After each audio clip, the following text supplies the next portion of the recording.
네, 오늘 오후 국정농단 사건으로 헌정 사상 처음으로 파면된 박근혜 전 대통령의 1심 선고 공판이 열렸습니다. 재판부는 박 전 대통령에게 징역 24년, 벌금 180억 원을 선고했습니다. 네, 향후 박 전 대통령의 항소 여부도 주목받고 있습니다. 이 시간 박상용 변호사 그리고 염건영 한국범죄학연구소 소장과 함께 박 전 대통령의 국정농단 1심 선고 결과에 대해서 살펴보겠습니다. 어서 오십시오. 어서 오세요. 안녕하세요. 예.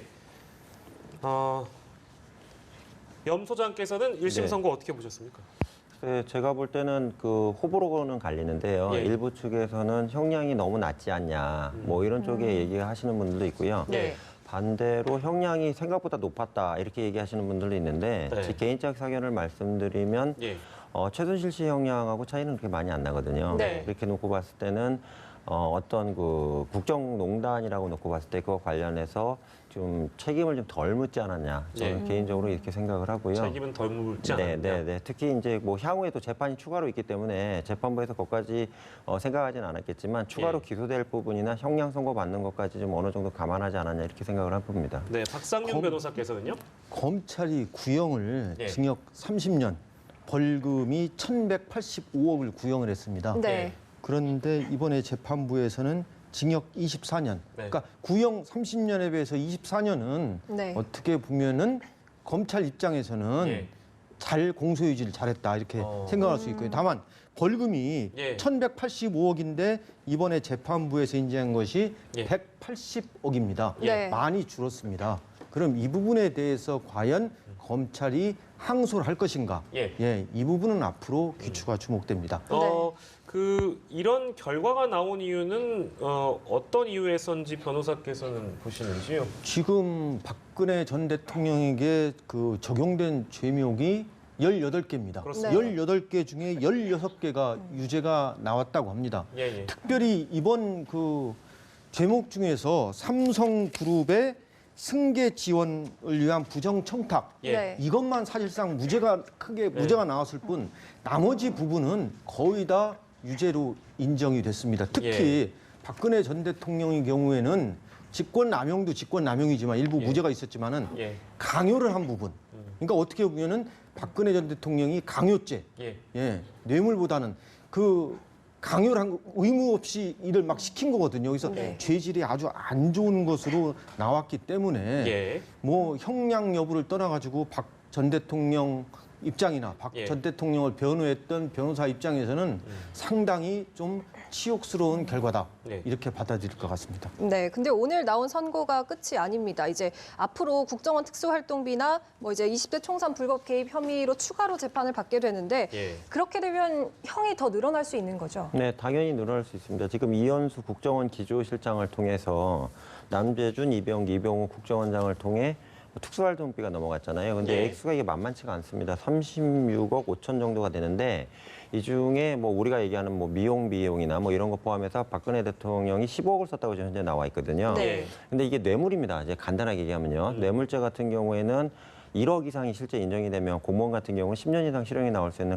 아주 큰 죄이기 때문에 예. 현재 박근혜 대통령이 일단 이 재판은 넘어갔다 치더라도 예. 지금 국정원 관련된 그 비용을 사적으로 사용한 내용에 대해서 재판을 받게 된다면 요만큼의 또 형량이 나올 수도 있어요. 지금 상황이 심각하기 때문에 이런 게 하나 있고요. 또 하나는 그 공천 개입 혐의로 해가지고 재판이 또 하나 있습니다. 그렇습니다. 그래서 이 재판도 또 만만치 않은 재판입니다. 왜 그러냐면 공천에 개입했다는 것 자체가 우리 국민의 쉽게 얘기하면 그 대표를 뽑는 어떤 투표에 대한 어떤 개입 행위가 되기 때문에 예. 이것도 지금 잘못하면 이게 괘씸죄에 해당될 수 있는 이런 부분도 있거든요. 그래서 이 두 가지 재판도 박근혜 대통령 피고인 입장에서는 넘어야 할 큰 산이 아닌가 이렇게 생각을 박근혜 해봅니다. 전 대통령이 지금 나이가 예. 66이거든요. 네. 이번에 24년 받았으니까 하면 이제 88세인가요? 네네네. 8세까지 네. 있게 됩니다. 근데 지금 박근혜 전 대통령이 앞으로 재판 받아야 할 사건이 또 뇌물입니다. 네. 특수활동비 관련해가지고 했다는 거거든요. 지금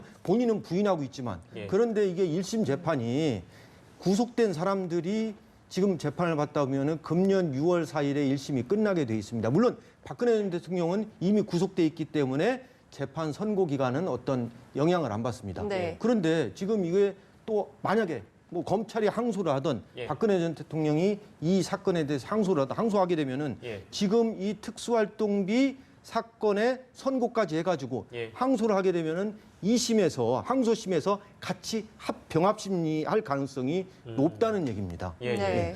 그러면 이거를 다른 재판도 있고 해서요. 병합해서 보면 박 전 대통령에게 내려진 이런 형량이라는 것이 사실상 종신형에 가까운 거 아닌가요? 그러니까 현재 만약 이게 뭐 아직 확정은 아니고요. 예, 2심, 그렇습니다. 3심이 네네. 남았기 때문에 현재 이 재판만 있다고 해도 89세에 만기 출소를 하게 되면 돼 있기 네. 때문에 네. 사실상 종신형으로 볼 수 있습니다. 근데 제가 그 냉정하게 말씀드리면 뇌물과 관련돼 갖고 형량을 놓고 봤을 때는 큰 형량은 아닙니다. 그리고 뇌물죄 자체가 예, 우리나라에서 가장 처벌이 센 죄의 하나고요. 그리고 예. 지금 공소 사실 중에 인정한 대부분의 뇌물 액수 자체가 수십억이 넘어가기 때문에 예. 이 상황 하에서 큰 형량을 받았다고 저 개인적으로 생각하지 않고 있고요. 네. 다만 이제 선언적으로 그 전직 대통령을 대상으로 해서 무기징역을 선고하는 거에 대해서 재판부가 일부 부담감을 느끼지 않았겠냐 아. 이런 생각을 해봅니다. 예, 왜 예. 그러냐면 20년 이상의 형량을 선고하는 경우에는 무기징역을 선택을 해서 재판을 선고하는 사례들도 심심치 않게 볼 수가 있거든요. 네. 그러니까 어차피 비슷하니까 그런 건데 네. 근데 여기서 이 형량을 딱 끊어갖고 30년 언더로 즉 20년 조금 넘어가는 형량으로 했다는 것은 예. 전직 대통령을 대상으로 무기징역까지 선고하는 것은 2심에서 좀 부담이 된다. 이렇게 재판부가 보지 않았냐 이런 생각을 해봅니다. 네. 네, 그런데 지금 박 전 대통령이 재판을 계속해서 보이콧을 해오면서 이런 비협조적인 태도가 좀 재판에 영향을 미치지 않았나 이런 예측도 있는데 어떻게 보십니까? 박근혜 전 대통령 입장에서는 1심에 원래 구속 기간이 6개월이었거든요. 그럼 6개월 만료됐으면은 그냥 끝낼 줄 알았어요. 불구속 상태. 근데 재판부에서 별도의 기소를 해가지고 네. 구속 기간을 연장했거든요. 거기서 아마 조금 불만이 있었을 것 같습니다. 그래서 네. 박 전 대통령 입장에서는 제가 볼 때는 이 재판부에 대해서 이렇게 어떤 자기들의 신뢰, 자기가 얻고자 하는 결과를 예. 그 받을 그 기대 가능성을 일찌감치 제가 볼 때는 예. 저버렸던 것 같습니다. 네. 네. 예. 문제는 뭐냐면은 과연 항소를 박근혜 전 대통령이 할 것인가 예, 예. 아니면 하지 않을 것인가. 네. 박근혜 전 대통령이 항소를 하지 않는다면 검찰 입장에서 아까 제가 얘기했듯이 예. 뭐 구형량에 비해서 선고형량이 많이 나왔습니다. 네. 불만 없는데 문제는 벌금형이 1,185억에서 예. 180억으로 네. 확 줄었거든요. 네. 네네. 그럼 그리고 검찰 입장에서 이번에 무죄가 받은 게 뭐냐면은 삼성그룹 승계 지원을 위한 부정 청탁입니다. 네. 지금 이 이재용 삼성그룹 회장이 무죄 받은 거 아닙니까? 예. 그리고 또 하나는 이 무죄 받은 것 중에 삼성그룹의 최순실 씨 딸 정유라 씨 승마 비용 213억 지원 약속이 또 무죄를 받았습니다. 예. 그럼 이재용 회장 입장에서는 예. 이거는 상당히 우호적인 판결이거든요. 네. 대신 롯데그룹이라든가 SK그룹 같은 경우에는 그 추가 출연을 강요했다 해가지고 유죄를 인정받았습니다. 네. 그렇습니다. 그렇기 때문에 검찰 입장에서는 이 무죄 받은 부분에 대해서 항소를 해가지고 유죄를 받을 필요성이 있는 거 없는가 이 예. 부분을 아마 검토할 것 같습니다. 네, 검찰이 항소하면 예. 다 같이 갖고 올라가죠. 항소 여부에 따라서 이제 앞으로 주어진 일정들이 조금 더 드러날 수 있겠는데 우리가 그동안 박 전 대통령이 재판에 보이콧하면서 이런 비협조적인 태도가 오늘 형량에 영향을 미치지 않겠느냐 앞서 이제 짚어주셨는데요. 그러면 혹시나 이후에는 박 전 대통령의 어떤 태도랄까요? 그게 달라질 수 있을 거라고 보십니까 혹시? 저는 달라지지 않는다고 생각합니다. 그대로 유지된다. 그 이유가 뭐냐면 지금도 아까 우리 방송에 나왔다시피 지지자분들이 지금 시위를 하고 계시잖아요. 네. 현재 제가 냉철하게 박근혜 대통령 본인 입장이라고 생각을 한다면 예. 현재 계속 나오는 상황들로 인해서 나갈 수는 없다. 그러니까 내가 살아있는 중에는 나가기 어렵다 이렇게 판단할 수 있습니다. 네. 이런 상황에서는 극단적인 방법으로 특별사면과 같은 것을 노리고 예. 나올 수 있는 이런 상황밖에 저는 없다고 솔직히 생각을 하거든요. 예. 따라서 본인을 지지하는 계층의 숫자가 좀 커야 되고 이런 상황이 좀 필요하기 때문에 예. 약간 투쟁적 방식으로 즉 나는 부당한 재판을 받기 때문에 거기에 나갈 생각도 없고 예. 그 형량에 대해서도 인정하지 않는다. 이런 패턴으로 나가지 않을까 이런 네. 생각을 좀 해봅니다. 특히 이번 재판부에서 부장판사께서 지금 읽으신 판결문 내용에 보면 네. 불행의 반복이 절대 불행을 반복하지 않았으면 좋겠다 이런 요지가 나와 있고요.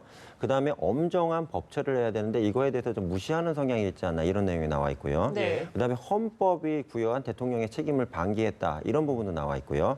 가장 중요한 게 반성을 하지 않고 최순실과 수족인 김기춘에게 다 죄책을 몰았다. 이걸 가지고 지금 전문에 나와 있거든요. 네. 이건 무슨 얘기냐면 재판부 내에서도 나는 좀 최선을 다했는데 그쪽 상대방 측에서 재판부를 인정을 안 하기 때문에 나도 어쩔 수 없이 이런 원론적인 얘기를 판결문에 넣어야겠다 이런 식의 표현이라고 저는 생각이 들거든요. 그러니까 약간 보면 이게 어떻게 보면 재판 과정이지만 정치적인 어떤 그 뉘앙스가 좀 함의가 돼 있는 이런 내용이 아닌가 이렇게 보여집니다. 말씀대로라면 당연히 항소하는 게 마땅한 거 아닐까요? 항소는 당연히 할 겁니다. 어차피 항소하는 것은 일반적인 기본 권리이기 때문에 항소는 당연히 할 거고요.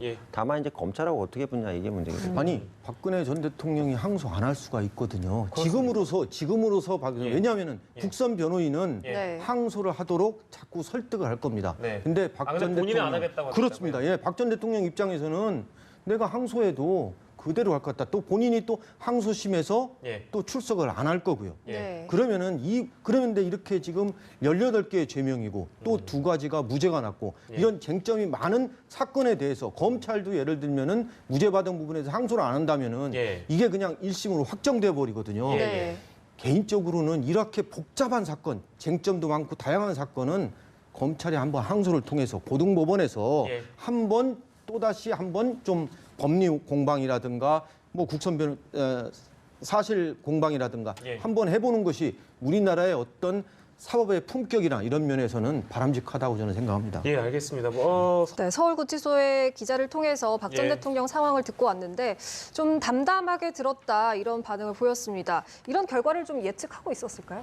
예측은 했을 거고요. 지금 현재 박 대통령께서는 본인이 탄압을 받고 있다, 정치 보복을 받고 있다 이런 프레임에 빠져 있지 않나 저는 심리적으로 그렇게 생각을 해봅니다. 그런 상황이라면 뭐 당연히 담담하게 들었을 거고요. 특히 앞으로의 상황에 대해서도 나에 대한 어떤 그 보복적 공격이기 때문에 어떠한 경우도 내가 담담하게 당당하게 대응하겠다 이런 입장으로 나오시지 않을까 이렇게 좀 예측을 해봅니다. 네, 앞서서 박상윤 변호사께서 오늘 박 전 대통령이 무죄로 인정받은 혐의에 대해서 말씀을 해주셔서 삼성 관련 이재용 삼성전자 부회장 사이에 있었던 경영권 승계 청탁이라든지 뭐 이런 부분들입니다. 정리를 좀 해보면 재판부가 무죄로 인정한 이유는 그러니까 세부적으로 어떤 건가요? 그러니까 삼성그룹의 승계 지원과 관련해서 이재용 회장이 박근혜 전 대통령에게 청탁을 했다는 거거든요.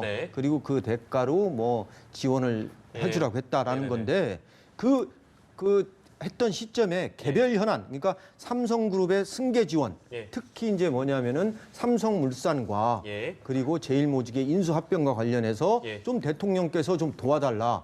이런 게 명확한 증거가 있어야 되는데 명확한 증거를 검찰이 제출하지 못했다. 그래서 증거가 없다 보니까 이거에 관해서는 부정한 청탁이 있다고 보기 어렵다. 그러니까 삼성 측에서는 상당히 우호적인 거죠. 더군다나 또 뭐냐면은 그 삼성그룹의 최순실 딸 정유라 씨의 승마 비용 213억을 삼성그룹에서 지원해 주기로 약속을 했다. 이와 관련해서도 재판부에서 증거가 없다. 무죄로 했습니다. 그러니까 삼성그룹 입장에서는 삼성의 그 이재용 회장 입장에서는 지금 대법원의 확정 판결을 앞두고 상황에서는 상당히 우호적인 판결이라고 볼 수가 있습니다. 대신 지금 신동빈 롯데 회장이라든가 또는 SK 최재원 회장 같은 경우에는 이 제3자 뇌물 수수를 인정했거든요. 그래서 이 부분에 대해서는 이 롯데그룹 입장에서는 약간 좀 불만이 있을 것으로 생각합니다. 네, 무죄로 인정받은 혐의에 대해서 짚어주셨는데 계속해서 형량에 대해서 여쭙게 되는데요. 지금까지 박 전 대통령의 1심 선고 결과를 예상을 하면서 최순실 씨와 비교가 많이 됐습니다. 이제 지금 18개 중에서 13개가 겹치는 상황이었고 이제 이 중에서 11개가 유죄 판결을 받았었는데 지금 최순실 씨보다 4년을 더 선고를 받게 됐거든요. 어떻게 네. 보십니까? 그러니까 재판부에서는 거의 한 몸으로 봤다고 저는 이렇게 생각이 듭니다. 네. 그러니까는 박근혜 대통령이 최순실 씨고 최순실 씨가 박근혜 대통령이지 않았냐 이런 입장에서 본 것 같은데요. 네. 특히 민간인 입장에서 국정농단과 관련돼서 20년형을 받는 게 거의 사상 유례거든요. 네. 쉽지가 않습니다. 그러니까 공무원 신분도 아니고 그냥 대통령이 아는 지인이고 조언자인데 20년이라는 형량이 나온 것 자체도 어마어마한 거고요. 예. 반대로 박근혜 대통령이 완전히 죄책이 다했다면 더 많은 형량이 나왔을 게 정상입니다. 근데 여기서 일정 부분은 의사결정을 최순실이라는 사람이 한 거에 대해서 따라간 부분도 어느 정도 재판부에서 반영을 해서 네. 유사한 정도의 수치의 형량을 선고하지 않아 저는 이렇게 조심스럽게 생각을 해봅니다. 네. 박성윤 변호사께서 어떻게 네, 보세요? 박근혜 전 대통령이 만약에 항소를 한다면은 예. 지금 많은 부분 유죄로 나온 게 강요죄거든요. 네. 예, 나는 강요한 사실이 없다. 어떻게 보면은 박근혜 전 대통령은 지난번에 재판 때 그런 얘기를 했거든요. 변호인이 최순실 씨한테 내가 속았다, 당했다. 이런 얘기를 했습니다. 예. 아마 항소심에서 항소를 하게 된다면은 예. 이 부분을 박근혜 전 대통령의 변호인이 이제 재판부에다가 자꾸 입증을 할 것 같습니다. 근데 이번에 왜 그 최순실 씨보다 4년형을 더 많이 받았냐? 네. 저는 강요죄입니다. 강요. 대통령이 강요를 했다는 거거든요. 금품을 예. 좀 출연하도록 강요를 했다는 거죠. 죄질이 상당히 안 좋거든요. 예. 그래서 형량이 최순실 씨보다 높아지지 않았나 하는 게 개인적인 생각입니다. 네, 처음으로 이 재판 과정이 선고 과정이 생중계되면서 굉장히 많은 관심을 국민적인 관심을 이끌고 있었는데요. 특히 오늘 여러분들께서도 보셨겠지만 김세윤 부장판사의 얼굴이 굉장히 많이 클로즈업 됐습니다. 장시간으로요. 법조계에서는 이제 이런 별명도 있네요. 선비다, 유치원 선생님이다. 이런 별명이 있다고 하는데 어떤 분으로 일단 알려지고 있습니까? 그러니까 김세현 부장판사가 외관상으로는 부드러운 분으로 유명합니다. 네. 그래서 서울대법대를 나오셨고 1993년에 사법고시 합격하셔가지고 이제 사법연수원 수료하시고 판사 생활을 시작을 하셨는데요. 예. 이분은 그 진짜 쉽게 판사계에서 아주 전 코스를 다니십니다. 그래서 대법원 재판연구관도 했고요. 법원행정처에서 윤리감사관도 지냈고요. 네. 그다음에 대법원 형사사법발전위원회에서 법원 내부위원까지도 맡게 됐거든요. 그러니까 이분은 그러니까 보통 재판을 받아본 변호사님들이나 주변에 있던 지금 피고인들 얘기는 뭐냐면 예. 할 얘기는 다 들어주신다는 게 일반적인 평입니다. 세평입니다. 그러니까는 네. 말할 거 다 들어주고 예. 시간 내서 웃으면서 들어주고 유하게 들어주고 하시는데 예. 그다음에 이제 평판이 뭐냐면 형을 선고할 때는 아주 냉철하게 전혀 애누리 없이 정확하게 죄값만큼 선고하시는 판사로 유명하신 그런 분이라고 볼 수 있습니다. 아, 네. 그렇군요. 근데 저는 예. 이 1심 재판에서 선고 공개 결정을 한 분은 아마 이분이 처음이지 않을까 하는 그런 생각이 듭니다. 상당히 부담이 많았을 겁니다. 그리고 네. 본인 얼굴이 1시간 넘게 예. 방송이 됐거든요. 네네. 자칫하면은 박근혜 전 대통령 지지자로부터 예. 어떻게 보면은 약간 미움을 받거나 좀 원망을 받을 수 있습니다. 그럼에도 예. 불구하고 자기가 예. 선고 공개 결정을 하면서 자기의 얼굴이 비춰지도록 했다. 예. 이거는 상당히 용기 있는 예. 결정이라고 저는 생각합니다. 예. 네, 평소에 뭐 별명이 유치원 선생님으로 불려서 그런지 아니면 또 TV 생중계를 고려해서 그런지 오늘 법원 용어를 좀 쉽게 풀어서 설명하는 듯한 네. 모습을 많이 보였거든요. 흔한 재판의 모습은 아닌 거죠, 이게? 그렇죠. 이제 법률 용어가 좀 어렵긴 한데 네. 최근에 그 대법원이나 또 검찰에서도 많은 노력을 하고 있습니다. 왜 그러냐면 이 번역이나 통역이 필요하거든요. 한글인데도 네. 불구하고. 그래서 이게 그 국민들 전체가 지금 관심을 가지고 있고요. 실제로 시청률도 엄청나게 나왔거든요, 오늘. 네. 그래서 재판부에서는 용어를 너무 어렵게 씀으로써 예. 이해하기 어렵다는 이런 그 국민들의 이런 불만 사항을 예. 해결할 목적으로 사전에 많이 고민한 것 같습니다. 용어를 최대한 일반적으로 풀어 쓰지 않는 용어까지도 풀어서 지금 예. 판결문에 넣어놓은 내용이거든요. 예. 제가 볼 때는 이번 사례를 계기로 판결문 내용이 좀 쉬워지는 아주 표준적인 사례가 아닐까 이런 생각이 들고요. 예. 앞으로 다른 재판에서도 이렇게 예. 좀 쉽게 풀었으면 하는 생각이 듭니다. 예, 글쎄요. 뭐 저도 좀 장시간 지켜보면서 제가 이해를 많이 못하지 않을까라는 우려도 있었는데 오늘 나왔던 어떤 설명들은 충분히 뭐 저뿐만 아니라 많은 시청자 여러분들, 국민 여러분들께서 이해를 하는데 큰 어려움은 없었던 것 같습니다. 역대 이제 그 검찰에 기소된 대한민국 대통령들이 모두 중형을 면치 못했던 상황이었고 전두환 전 대통령, 노태우 전 대통령 다 특별 사면에 포함이 돼서 추록을 했는데요. 네. 뭐 이런 것까지 저희가 지금 예상을 하는 건 솔직히 조금 이른 감이 있습니다만 아까도 얘기하셨는데 항소를 하지 않고 이대로 형량이 확정돼서 톡이 된다면 특별 사면의 가능성이랄까요? 문재인 정부 하에서 특별 사면의 가능성이 있다고 혹시 보십니까? 없을 겁니다. 아, 왜냐하면 예. 지금 문재인 대통령이 이번에 헌법 개정안 개헌안을 제출하면서 네. 그 대통령이 자의적으로 사면 결정하지 못하도록 하는 내용이 담아 있거든요. 예. 사면위원회를 반드시 거쳐야 한다고 돼 있습니다. 근데 지금 24년이라는 형이 만약에 예. 확정이 된다면은 예. 그 형이 한 반 정도도 가기도 전에 임기 기간 내에 특별 사면을 한다. 예. 제가 볼 때는 그럴 가능성은 거의 희박하다고 저는 생각합니다. 네, 희박하다고 말씀해 주셨고요. 혹시 예. 일단은 제가 볼 때는 박근혜 대통령을 아직도 지지하는 측에서 일종의 여론몰이용으로 사용하지 않나 이런 생각이 듭니다. 특별 사면에 대해서요? 왜 그러면 이거를 이제 공격 포인트로 삼으면 양쪽으로 다 이득이 되거든요. 왜 그러냐? 예. 사면을 해줘야 된다고 이렇게 주장하는 측에서 자꾸 이렇게 이야기를 하게 되면 예. 청와대 쪽에서 안 된다고 하겠죠. 지금 원론적으로 예, 예. 얘기하면. 그러면 저 봐라, 이전에는 대통령 2명 다 사면해줬는데 예. 지금 새 정부 들어와서 안 해주지 않냐. 잔인한 정권이다 이렇게 얘기할 수 있는 그것도 말이 되네요. 네, 공격의 포인트가 하나 있고요. 예. 두 번째는 그렇게 계속 이야기를 함으로써 일종의 그 숙제를 안겨주는 거죠. 예. 어쨌든 지금 전직 대통령이 두 분이 현재 지금 구치소에 들어가 있는 상황에서 예. 현 정부도 부담이 없다고는 좀 볼 수가 없거든요. 아무리 원칙적으로 이야기를 한다 하더라도. 그래서 지금 현재 이명박 대통령과 박근혜 대통령이 두 명이 만약에 시력을 산다고 하면 예. 현재 그 액수상으로나 내용상으로 봤을 때 이명박 대통령이 더 클 수 있는 상황도 좀 있거든요. 네. 이랬을 경우에 둘 중에 한 명을 내모레거나 우리를 선택해달라는 이런 무언의 어떤 사전 압력이 아닌가, 저는 이렇게 좀 조심스럽게 분석을 해봅니다. 아, 그게 네. 그렇게 또 연결이 될 수도 네. 있겠네요. 네, 근데 지금 저희가 앞서도 이야기를 나눴었는데 국정원 특수활동비 문제나 아니면 공천 개입 혐의로 지금 재판을 받고 있는 것과 관련해서 이제 박 전 대통령이 자필 의견서를 3번이나 제출하는 등 좀 적극적인 모습을 보여왔거든요. 근데 앞으로는 어떤 태도를 보일까요? 이건 박근혜 전 대통령이 얘기한 게 있죠. 나는 대통령 취임 뒤 국정원 예산을 관행적으로 받아 사용했다는 보고를 받고 법적으로 주변에서 비서 보좌진들이 법적으로 문제없다면 지원받아 사용해라. 법적으로 문제없다면 지원받아 사용해라. 예. 이렇게 했다는 겁니다. 그리고 지금 그리고 국정원장에게 특활비 요구한 적이 없다는 거거든요. 예. 또 국선 변호인 통해서 그 선거 여론조사와 관련해 가지고 한 것은 예. 나는 선거운동 기획 등을 지시한 바도 없고 보고받거나 승인한 사실이 없다. 공소 사실 자체를 지금 다투고 있거든요. 네. 그렇다면은 이 1심 재판 또한 길어질 것으로 저는 생각합니다.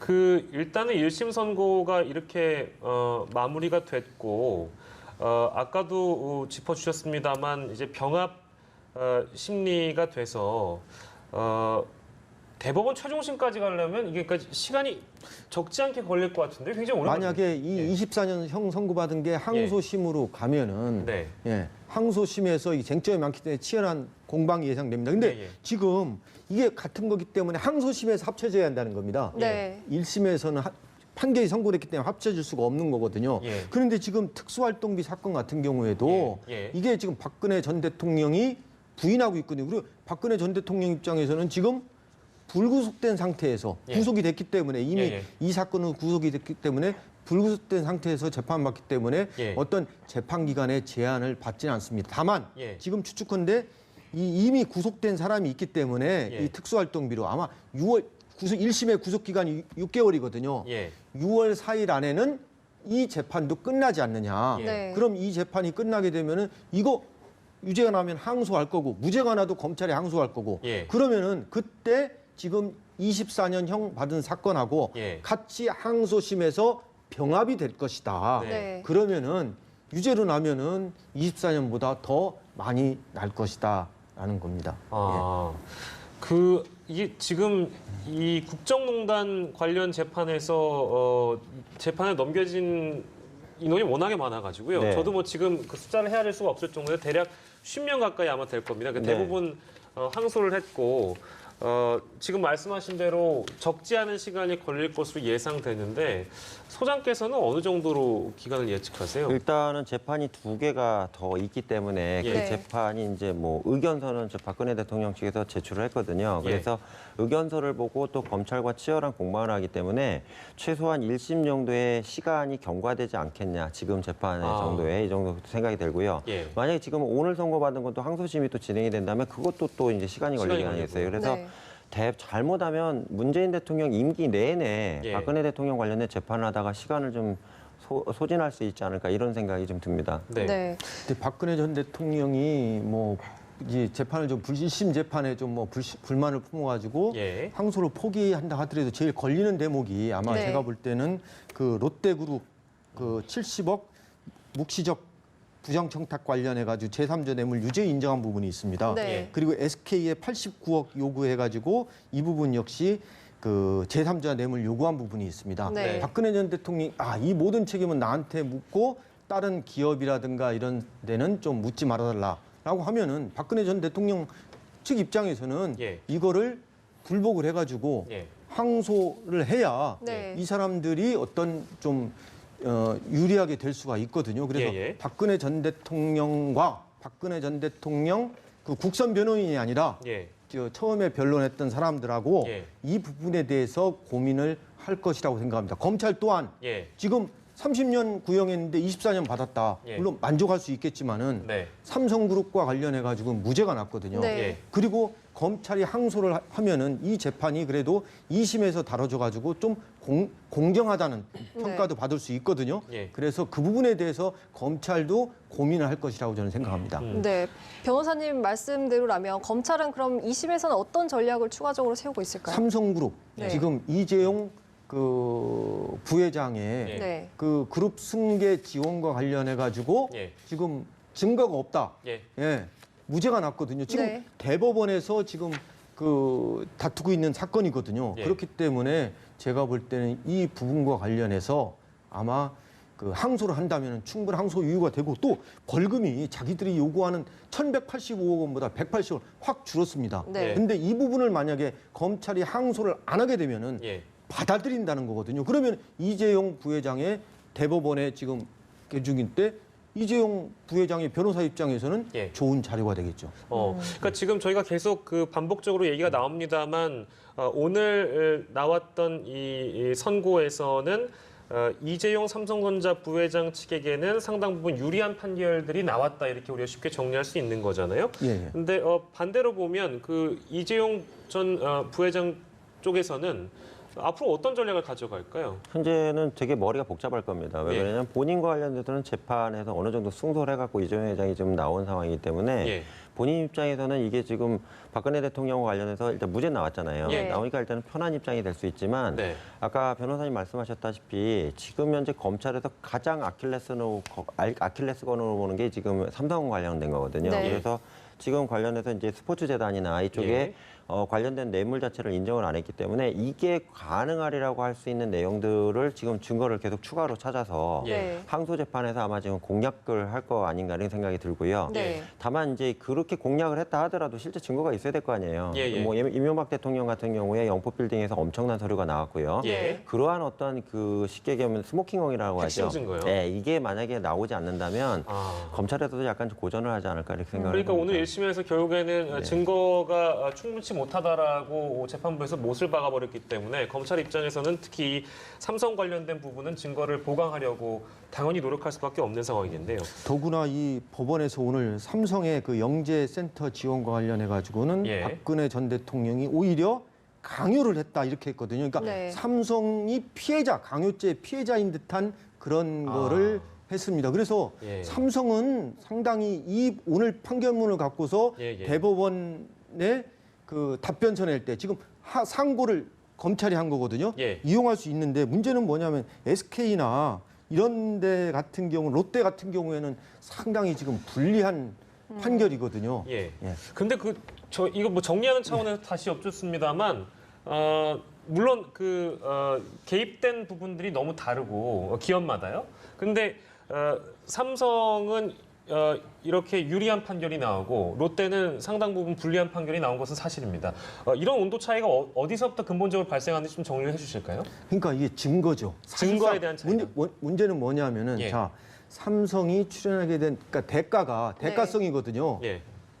삼성 이재용 부회장 입장에서는 경영권 승계입니다. 예. 경영권 승계를 위해서는 삼성물산과 제일모직의 예. 합병이 필요했고 그거를 정부에서 도와줬어야 되거든요. 그 대가로 출연했다는 거거든요. 근데 예. 이것이 어떻게 추측일 뿐이지 정황 증거일 뿐이지 예. 구체적으로 유죄 입증이라는 것은 합리적 의심이 무죄의 합리적 의심이 들 수 없을 정도로 강력한 증거를 제시해야 합니다. 네. 검찰이 이건 증거를 제시 못했거든요. 근데 문제는 롯데 같은 경우에는 추가거든요. 추가. 그리고 롯데하고 SK 같은 경우에 이 당시에 아마 이 현안이 있었던 것 같다고 또 정황 이에 대해서 대가성에 관한 예. 어떤 정황적인 증거가 있다고 재판부는 본 것 같습니다. 예. 네.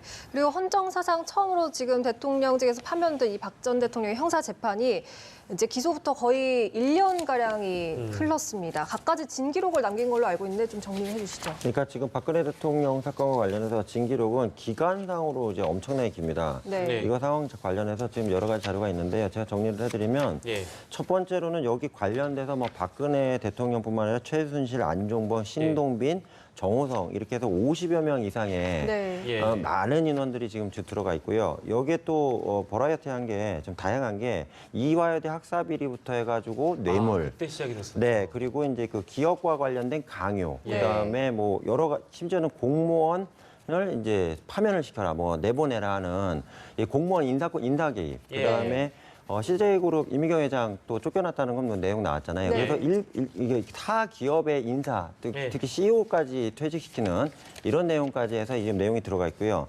또 하나는 이제 구속기간이 지금 3차례 연장이 되는데 이건 일반적으로 형사재판을 하면서 구속기간이 거의 1년 이상 되는 사건은 거의 없습니다. 대부분은 형이 선고가 되는데 형 자체가 너무 길게 간 부분도 있고요. 네. 그다음에 가장 중요한 거는 12만 쪽이나 되는 검찰의 수사 기록이 있습니다. 이거는 판사 입장에서는 읽기에도 상당히 거북스러운 부분인데요. 네. 수사 양만 해도 트럭으로 날라야 될 만큼의 어마어마한 기록 자료들을 남기고 있습니다. 무엇보다도 국선 변호인이 예.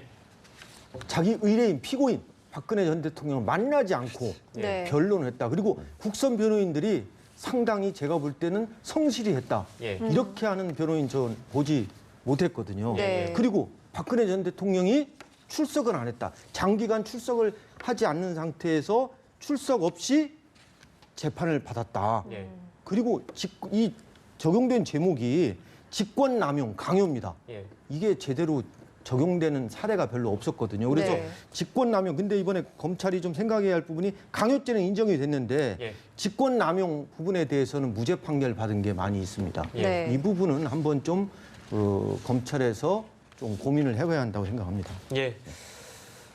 오늘 헌정 사상 처음으로 파면된 박 전 대통령 1심 선고 공판 이야기를 나눠봤습니다. 징역 24년, 벌금 180억 원입니다. 두 분의 전문가와 함께했습니다. 박상윤 변호사, 염건영 한국범죄학연구소 소장과 이 시간 함께했습니다. 고맙습니다. 고맙습니다. 감사합니다.